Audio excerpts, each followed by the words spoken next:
Nedeljka Cica Pavlović je novinarka Radio Bara. Bila je dopisnik značajnih jugoslovenskih listova, radija i televizija. U svojoj autorskoj emisiji Govorimo da bi nas vidjeli u matičnoj kući ugostila je brojne poznate ličnosti poljskog kosmonauta Mihajla Hermaševskog, ambasadore Francuske, Japana, Kube, princezu Lindu Karađorđević, princa Nikolu, poznate slikare, književnike, umjetnike.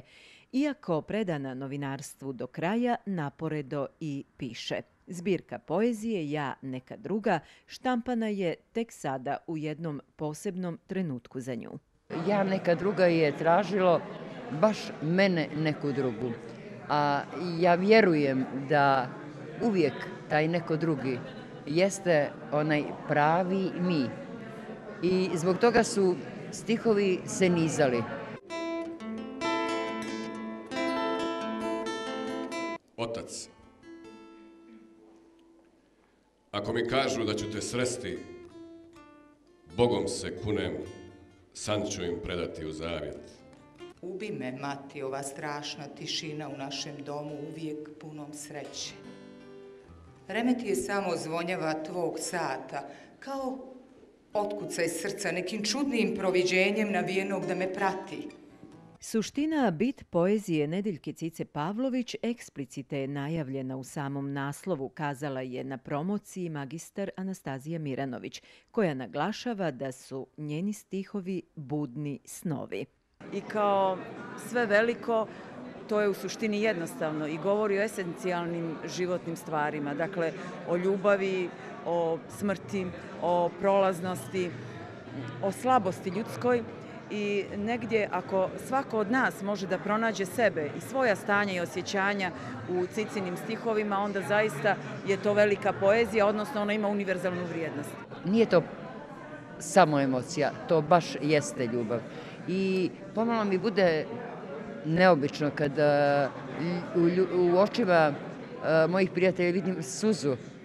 Dobro, i kada pjesma nosi naslov Moja suza, ali ja uvijek kažem, to je moja suza radosnica. U sporednoj roli kotrlja se dan. Ja u sva tri čina. Poruka u moru što luta, vjernik sam u crkvi bez zvona. Novinarka i pjesnikinja Nedeljka Pavlović kao uliks obogaćena putovanjem, zavedena čutljivim obalama gostiju svojih radioemisija, decenijama na levantima Radio Bara, tragajući za svojom tramontanom, brodi ka mostu Mirabol koji je zastao nad scenom čekajući pjesnika, zapisao između ostalog u recenziji magistar Milun Lutovac. I ovo je jedan lijep osjećaj kada čovjek uspije da se iz tog tuđeg svijeta vrati sebi kao nekoj obali, kao nekom pristanu na kojem je porasla, kojeg više nema. Gdje bi mi dan tada putovao? Kako bih sanjala oblak, crtala dugu, ako bih te zaboravila? Sa tobom bi živjela i Cvetajeva, putovala i Ahmatova.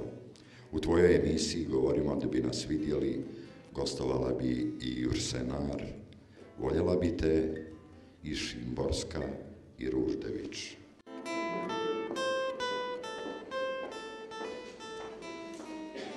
A vječita djevojčica, nepopravljivi sanjar, pustolov po stazama života, ikona Radio Bara i svoga grada, zaključila je naš razgovor nakon promocije. Jesu moji sagovornici sjajni. Bili su to prinčevi, kraljevi, kosmonauti, bili su književnici, slikari i naši barani. Ja ne znam na koga sam više ponosna. Na svijet, na ono što je svjetsko, na svjetske ulice i drumove ili na ovaj naš barski bulevar u kojem je i Radio Bar. Na večeri obojenoj lirskim stihovima Nedeljke Cice Pavlović i dubokim emocijama autorka je najavila nove knjige, roman Sivi CV i zbirku njenih intervjua sa poznatim ličnostima.